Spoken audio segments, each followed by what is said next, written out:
To the United States now, where the first Democratic member of Congress has openly called on President Joe Biden to not run for re-election following his weak performance in last week's debate against Donald Trump. Representative Lloyd Doggett of Texas became the first House Democrat to publicly ask Biden to step down. This as Biden prepares to meet with Democratic leaders in Washington this week to shore up support. A poll taken by the news agency Reuters after the debate against Trump showed that 1 in 3 Democrats think Biden should withdraw from the race. Another prominent Democrat, former House Speaker Nancy Pelosi, called questions about Biden's condition legitimate. The White House, meanwhile, rejects suggestions that the president undergo cognitive testing. Let's hear White House Press Secretary Karine Jean-Pierre. His team, who has said, the medical team said it is not warranted in this case. We have put forward a thorough, transparent annual report on his health. So they have said that is not warranted. It is not necessary. Again, we understand. We understand. We're not taking away from what you all saw or what the American people saw. We understand. It was a bad night. Let's take a closer look with Christopher Devine. He's an associate professor of political science at the University of Dayton. Christopher, welcome to DW. And 1 in 3 Democrats think Biden should quit the race. Now the first lawmakers are coming forward to ask for him to step aside. Do you see something bigger brewing here? Turning me to Cole, it's an important story. So it's hard to tell what's going to happen. This is really unprecedented. We don't have anything we can compare this to in recent memory to say, what's the playbook here?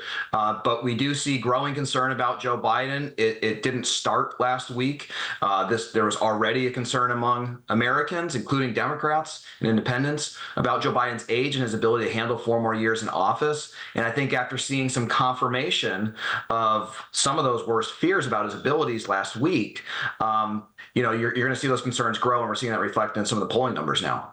Mm-hmm. But Biden hasn't lost ground among voters since the debate, now that you mentioned polling numbers. So are Democrats blowing this debate performance out of proportion? I don't think so. It was a very poor performance. And again, it's that it confirmed a narrative that was already there. That's one thing we've seen in past debates. Debates usually don't matter a whole lot.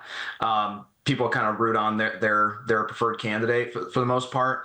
But when you see a concern about a certain candidate that's been playing out throughout the campaign, seemingly confirmed by something that they're seeing in that debate, that's when things can take hold. And it doesn't always happen immediately. It's as a consensus develops over the subsequent days that this was the takeaway from the debate. There's a lot that happens in 90 minutes, right? But often it gets boiled down to a few key points. And once those settle in, then you see more of an effect. We're not totally there yet. You're right. There are some polls that show at least not much movement. Yeah, some polls are in conflict with others on this. There were some more that came out today that showed some swing state polls that look pretty bad for Joe Biden. It's too soon to say what the outcome of that is going to be, but it's the fact that it's reinforcing a narrative that was already there, and really the biggest concern about Joe Biden. That's what should worry his campaign. Mm-hmm. Democratic donors especially are not happy about the situation at all. And many say they're not convinced by the White House's attempts at damage control. Tell us how important the financial component is in this discussion and ultimately the race and its possible outcome. Money can't buy elections. We've seen cases before where the candidate who spent more money did not win. So there's nothing automatic about that. But to get the message out, you need a lot of money to run ads, to do voter outreach, to hire, quality staffers, to hold campaign events, all that kind of stuff. So it is important to raise money. And that's something where Joe Biden's actually been pretty strong so far, even amid some of these concerns that have played out throughout the race. For most of the race, he's been ahead of Donald Trump. Trump has closed the gap somewhat recently. We'll see how that shifts from here, especially if donors are concerned about Biden. Some are going to double down. They're going to be, perhaps if they're bewildered by Trump's performance in that debate, they're going to be that much more energetic about supporting Biden, or at least whoever the Democratic candidate would be. But others, I think, may be scared off. This is Christopher Devine, Associate Professor of Political Science at the University of Dayton, Ohio. Thank you so much. Nicole.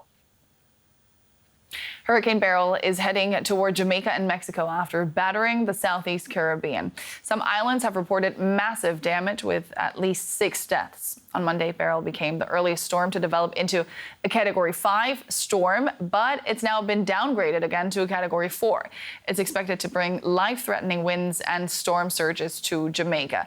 Now, U.S. President Joe Biden said Washington was ready to help areas hit by the hurricane. Right now, we're also tracking Hurricane Beryl, which is passing through the Caribbean. It's the earliest time ever a dangerous Category 5 hurricane has been recorded in American history. People impacted islands and communities are in our prayers, and we stand by to provide assistance to them.